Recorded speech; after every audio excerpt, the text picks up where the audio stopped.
श्रीमान लालू प्रसाद यादव और माननीय नीतीश कुमार जी का इतिहास रहा है कि जिसके कंधे पर चढ़ के ये आसमान छूने का काम करते हैं उस कंधे को ही तोड़ देते हैं। ऐसे लोग किसी के भरोसे के लायक नहीं है।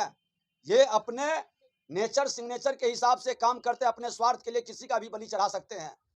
कुर्सी कुमार हैं, बेशरम हैं, पलटू राम हैं, क्या क्या शब्दों का उच्चारण उनके ही भतीजा किए थे और उससे जब गलबहियां कर लिए, जब उनको इसकी परवाह नहीं है तो हम लोग क्यों चिंता करें।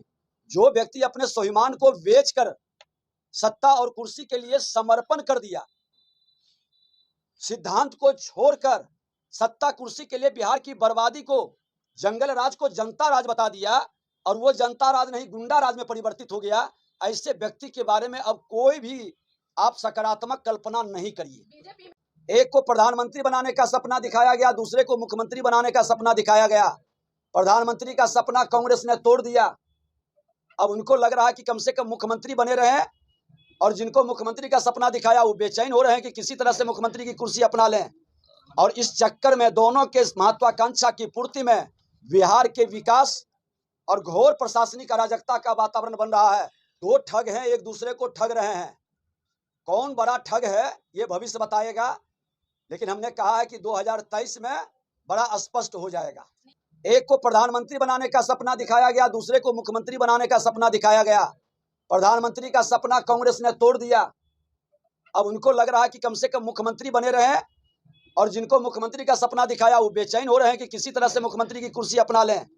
और इस चक्कर में दोनों के महत्वाकांक्षा की पूर्ति में बिहार के विकास और घोर प्रशासनिक अराजकता का वातावरण बन रहा है।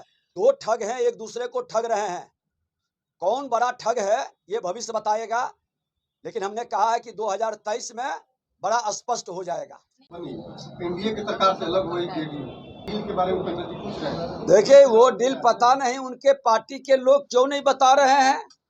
हम जनता जान रही है कि बड़े भाई छोटे भाई के बीच में एक को प्रधानमंत्री बनाने का सपना दिखाया गया, दूसरे को मुख्यमंत्री बनाने का सपना दिखाया गया। प्रधानमंत्री का सपना कांग्रेस ने तोड़ दिया। अब उनको लग रहा है कि कम से कम मुख्यमंत्री बने रहे, और जिनको मुख्यमंत्री का सपना दिखाया वो बेचैन हो रहे हैं कि किसी तरह से मुख्यमंत्री की कुर्सी अपना लें। और इस चक्कर में दोनों के महत्वाकांक्षा की पूर्ति में बिहार के विकास और घोर प्रशासनिक अराजकता का वातावरण बन रहा है। और जब जब प्रशासनिक अराजकता फैलता है, भ्रष्टाचार चरम पर पहुंचता है, त्राहिमाम में जनता जीती है। इन लोगों को सत्ता से बेदखल करना अब पूरे बिहार की जिम्मेवारी है। हर हाल में जनादेश भी इनके पक्ष में नहीं है। इनको सत्ता से हटाकर नया जनादेश प्राप्त करना चाहिए। और इस पर हम लोग महामहिम राज्यपाल महोदय से भी संज्ञान लेंगे कि बिहार के अंदर पूरी अराजकता का वातावरण है। हत्या, अपहरण, लूट, बलात्कार, जहरीली शराब से मौत, भ्रष्टाचार चरम पर पहुंचा हुआ है। क्या लगता है आपको? देखिए ये लोग दो ठग हैं, एक दूसरे को ठग रहे हैं। कौन बड़ा ठग है ये भविष्य बताएगा, लेकिन हमने कहा है कि 2023 में बड़ा स्पष्ट हो जाएगा। वायरल है तेजी से, क्या लगता है उपेंद्र कुशवाहा के मामले में कहीं न कहीं? देखिए नीतीश कुमार जी बिहार के माननीय मुख्यमंत्री हैं, हम अपनी मर्यादा नहीं तोड़ेंगे, लेकिन आज तो जरूर दिला देंगे कि पेट में दांत है, कुर्सी कुमार हैं, बेशरम हैं, पलटू राम हैं, क्या क्या शब्दों का उच्चारण उनके ही भतीजा किए थे और उससे जब गलबहियां कर लिए, जब उनको इसकी परवाह नहीं है तो हम लोग क्यों चिंता करें। जो व्यक्ति अपने स्वाभिमान को बेचकर सत्ता और कुर्सी के लिए समर्पण कर दिया, सिद्धांत को छोड़कर सत्ता कुर्सी के लिए बिहार की बर्बादी को, जंगल राज को जनता राज बता दिया और वो जनता राज नहीं गुंडा राज में परिवर्तित हो गया, ऐसे व्यक्ति के बारे में अब कोई भी आप सकारात्मक कल्पना नहीं करिए। बीजेपी में नीतीश कुमार के भारतीय जनता पार्टी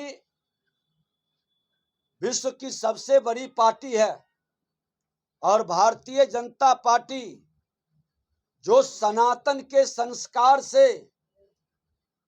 सज्जित हो, सनातन का सम्मान करे, मेरी सांस्कृतिक विरासत पर गर्व करे और राष्ट्रवाद के पथ पर बढ़ने का संकल्प लेगा, उसके लिए हमेशा दरवाजा खुला रहेगा। उपेंद्र कुशवाहा जी के लिए दरवाजा क्या भाजपा में? उपेंद्र कुशवाहा जी के लिए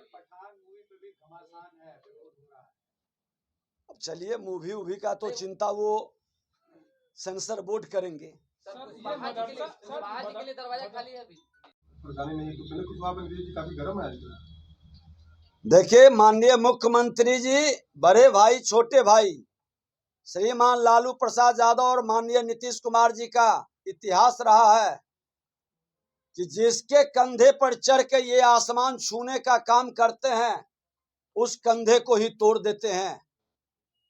लालू प्रसाद यादव जी जिन लोगों के बल पर उठे थे, उस सब को हाशिए पर लाके खड़ा कर दिए, और नीतीश कुमार जी को भी जिन लोगों ने राजनीतिक पटल पर लाया था, उसको मिटा दिए। ऐसे लोग किसी के भरोसे के लायक नहीं है। ये अपने नेचर सिग्नेचर के हिसाब से काम करते, अपने स्वार्थ के लिए किसी का भी बलि चढ़ा सकते हैं, और उनका अंदरूनी मामला है, उस पर हम ज्यादा कुछ कहना नहीं चाहेंगे। सोशल मीडिया वो अनुदान जो है उसको रोका गया। 609 मदरसे। देखिए, मैं तो पहले से भी आप लोगों के बीच ही कहा था कि मदरसे के माध्यम से अनुदान की राशि दी जाती है और आतंकवादियों को पनाह मिलता है। मदरसे में अनुदान की राशि से आतंकवादियों को पनाह मिलता है, और माननीय न्यायालय के द्वारा जो जांच की बात कही गई है, और सीतामढ़ी के उस व्यक्ति को जो मदरसे की जांच के लिए अलाउद्दीन बिस्मिल, एक मां भारती का वो भी संतान है जो सच को उजागर किया है। मैं उनका स्वागत करता हूं कि बिहार की धरती पर आतंकवाद, उग्रवाद और अपराध को सत्ता संरक्षित अप्रत्यक्ष रूप से जो लाभ मिल रहा है, उस पर रोक लगनी चाहिए। खुल के बिहार के अंदर आतंकवादियों का शरण स्थली बनाने वाले श्रीमान लालू प्रसाद यादव और नीतीश कुमार, बड़े भाई छोटे भाई मिल करके, और कहीं न कहीं आज उनकी भी जवाबदेही तय होनी चाहिए, जो एक खास वर्ग के लिए मुख्य सचिव के पद पर बैठे हैं, एक खास वर्ग के संरक्षण के लिए वो जाने जाते हैं। ऐसे लोगों की जांच होनी चाहिए, उच्च स्तरीय जांच होनी चाहिए।